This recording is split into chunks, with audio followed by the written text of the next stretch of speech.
सम्पूर्ण ख्रिस्टका प्रियजनहरूलाई जय मसीह साथै नैनो अभिवादन भन्न चाहन्छु। मलाई आशा छ तपाईँहरू सन्चै हुनुहुन्छ। परमप्रभुलाई धन्यवाद भएको होस्, किनभने उहाँ हाम्रो गोठालो, उहाँ हाम्रो रक्षक हुनुहुन्छ। यसैले त फिलिपी 4:4 भन्दछ पाउलले, सधैँ रमाऊ, फेरि पनि भन्दछु सधैँ प्रभुमा रमाऊ। अनि आज चाहिँ म तपाईँहरूको बिचमा मत्तीको पुस्तकबाट चाहिँ थोरै परमेश्वरको वचन लिएर आएको छु। यहाँ चाहिँ प्रार्थना कसरी गर्ने भनेर चाहिँ येशू ख्रिस्टले आफ्नो चेलाहरूलाई सिकाउनु भएको छ।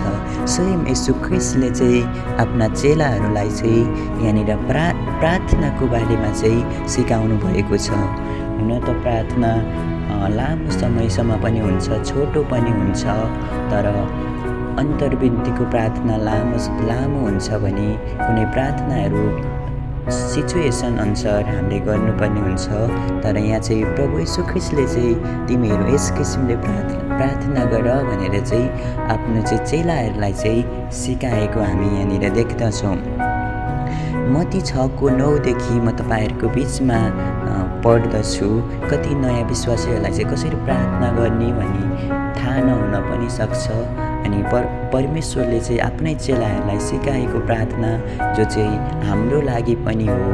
अनि यहाँनिर चाहिँ 9ले भन्दछ, मत्ती 6:9, तर तिमीहरू चाहिँ यस किसिमले प्रार्थना गर, हे हाम्रा पिता जो स्वर्गमा हुनुहुन्छ, तपाईँको नाउँ पवित्र होस्, तपाईँको राज्य आओस्, तपाईँको इच्छा स्वर्गमा जस्तो छ त्यस्तै यस पृथ्वीमा पुरा होस्।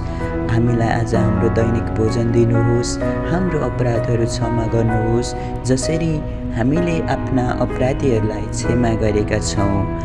हामीलाई परीक्षामा पर्न नदिनुहोस्, तर दुष्टहरूबाट छुटाउनुहोस्, किनभने राज्य, प्रक्रम र महिमा सदा सर्वदा तपाईँकै हो भनेर चाहिँ यहाँनिर यसरी लेखिएको छ। सो म तपाईँहरूको बिचमा यसलाई थोरै व्याख्या गरिदिनेछु। यहाँनिर चाहिँ 1:9 भन्दछ, तर तिमीहरू चाहिँ यस किसिमले प्रार्थना गर, हाम्रो पिता जो स्वर्गमा हुनुहुन्छ, तपाईँको नाउँ पवित्र रहोस् भनेको चाहिँ किनभने परमेश्वर चाहिँ पवित्र हुनुहुन्छ। जब हामी परमेश्वर येशू ख्रिस्टलाई ग्रहण गर्छौँ अनि उहाँको वचन अनुसार चाहिँ आज हामी जिउनु पर्दछ। किनभने जब हामी परमेश्वरलाई चिनिसकिसकेपछि चाहिँ हाम्रो शरीर चाहिँ हाम्रो परमेश्वरको मन्दिर हो। यस कारणले परमेश्वरको आत्मा चाहिँ हाम्रो शरीर हामीमा बास गर्छ। अनि जसरी परमेश्वर आफैमा पवित्र हुनुहुन्छ त्यसै गरी हामी पनि पवित्र हुनुपर्छ भनेर चाहिँ 9ले भन्दछ। अनि 10मा चाहिँ तपाईँको राज्य आओस्, तपाईँको इच्छा स्वर्गमा जस्तो छ त्यस्तै यस पृथ्वीमा पुरा होस्। किनभने मत्ती 3:33ले भन्दछ, पहिला परमेश्वरको राज्य र धार्मिकताको खोजी गर अनि यी सबै थोकहरू चाहिँ तिमीहरूलाई थपिनेछन्। अनि किनभने पहिला चाहिँ आज हामी परमेश्वरको राज्यको खोजी गर्नुपर्दछ, उहाँको धार्मिकताको खोजी गर्नु पर्दछ। जसरी चाहिँ माथिका कुराहरूमा आज हामीले चाहिँ मन लगाउनु पर्दछ। जसै गरी कसरी सक्छौँ त भन्दाखेरि जसरी एउटा विधवाले चाहिँ आफूसँग एक थोरै भेटी भए तापनि आफ्नो मनले देखिथिन् अनि पुरा हृदयले देखेकी थिइन् अनि परमेश्वरको राज्यमा चढाएकी थिइन् अनि उहाँको राज्यको खोजी गरेकी थिइन्।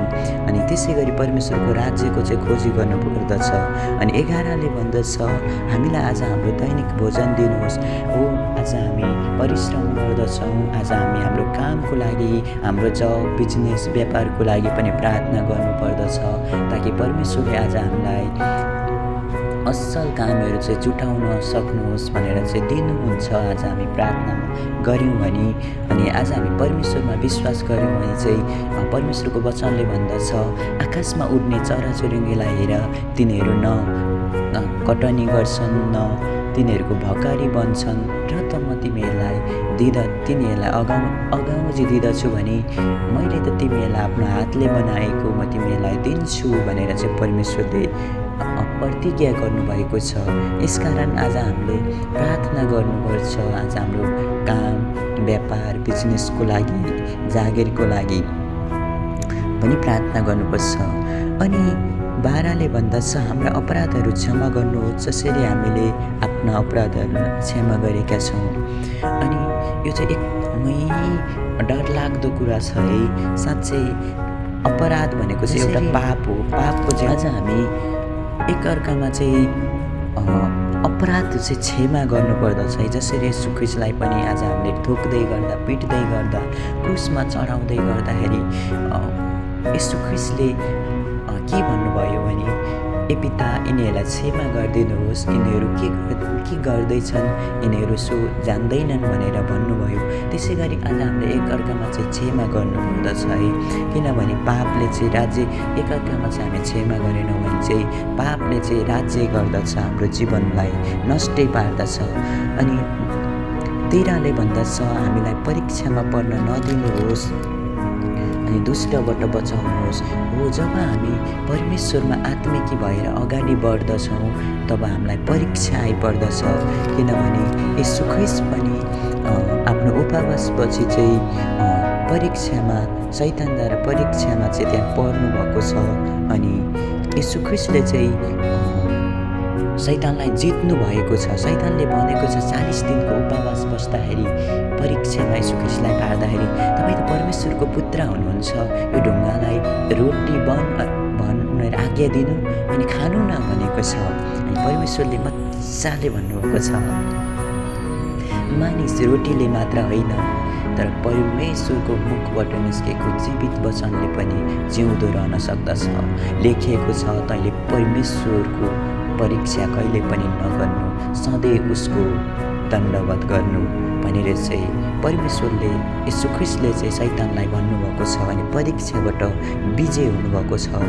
अनि कलवरीको क्रुसमा जाने बेलामा पनि आफ्नो चेलाहरूसँग प्रार्थना गर्दाखेरि यही भन्नुभयो, के तिमीहरू कहिलेसम्म थकित हुँदछौ, कहिलेसम्म परीक्षामा पर्दछौ, उठ, प्रार्थना गर।